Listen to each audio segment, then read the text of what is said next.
নমস্কার বন্ধুরা, আমি নিলয়। আশা করি আপনারা সকলে ভালো আছেন। আজকের 4 মিনিট 52 সেকেন্ডের ব্লগে আপনাদের সকলকে স্বাগত। এই ব্লগটা কিন্তু সরাসরি আজ আমার প্রফেশন নিয়ে। দেখেই বুঝতে পারছেন একটা ডিজাইন করতে বসেছি। আর এই ডিজাইনটা করছি আমি ডোনা দিয়ে, মানে ডোনা গাঙ্গুলি, যাকে আমরা সবাই চিনি একজন প্রখ্যাত ওডিসি নৃত্যশিল্পী হিসেবে ও খুব ভালো কোরিওগ্রাফার হিসেবেও। যাকে ডোনাদির এই কস্টিউমটা দরকার ছিল কলকাতা ফিল্ম ফেস্টিভ্যাল 2024-এ। উনি একটা প্রেজেন্টেশন করছেন যেখানে বেশ কিছু বিদেশি ডান্সার উনি ইউজ করবেন, তার মধ্যে ব্রাজিল একটা। এই ব্রাজিলের ড্রেসের দায়িত্বই উনি আমায় দিয়েছিলেন। আর জানেন কত সময় দিয়েছিলেন? মাত্র 1.5 দিন। বলুন তো দেখি। উফ, এরকম চ্যালেঞ্জিং কাজ কিন্তু আমার বরাবরই করতে খুব ভালো লাগে।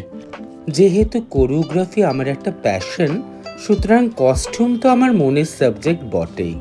বলা বাহুল্য, জানেন আমি আপনাদের আজকে শেয়ার করছি আমার এই ডিজাইনের কাজটা কিন্তু শুরু করেছিলাম স্টেজ কস্টিউম দিয়ে।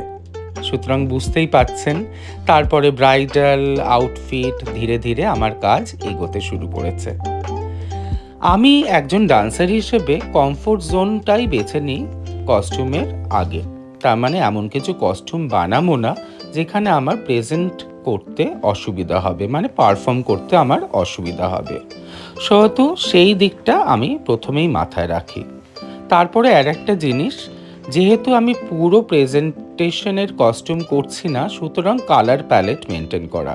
তার মানে আশেপাশের ডান্সাররা কী কালার পরছে সেই বুঝে একটা কালার প্যালেটকে আমাকে মেনটেন করতে হবে, যাতে একদম উজ্জ্বলভাবে কিংবা একদম ডাউনভাবে এই কস্টিউমটা না দেখা যায়। যাকে ডোনাদির কথা অনুযায়ী অন্যরা কী কস্টিউম পরছে দেখে আমি একটা সুন্দর লাল কালার ফিক্সড করলাম। আমার ডিজাইনের কাজ মোটামুটি শেষ হতে চলেছে। আর বুঝতেই পাচ্ছেন যে একটা গাউন আমি বানাচ্ছি। এখন বলা বাহুল্য, আপনারা সবাই জানি একটা ছোট্ট ফোন থাকলে সারা বিশ্বকে আমরা দেখতে পাই, তাই না? তেমনভাবেই আমি নেট সার্চ করি এবং ব্রাজিলের বিভিন্ন কস্টিউম দেখে নিজের আইডিয়া অনুযায়ী বিভিন্ন জায়গার বিভিন্ন রকমের লেস কাজ, এইগুলোর ভালো দিকগুলো নিয়ে আমার ক্রিয়েটিভিটি অনুযায়ী একটা ডিজাইন আমি ফিক্স করি আর বেছে নিই লাল কালার। তার মধ্যে বর্ডারগুলো সেট করে প্রথমেই দেখে নিই কোনটা ওপরে দেব, কোনটা নিচে দেব ইত্যাদি।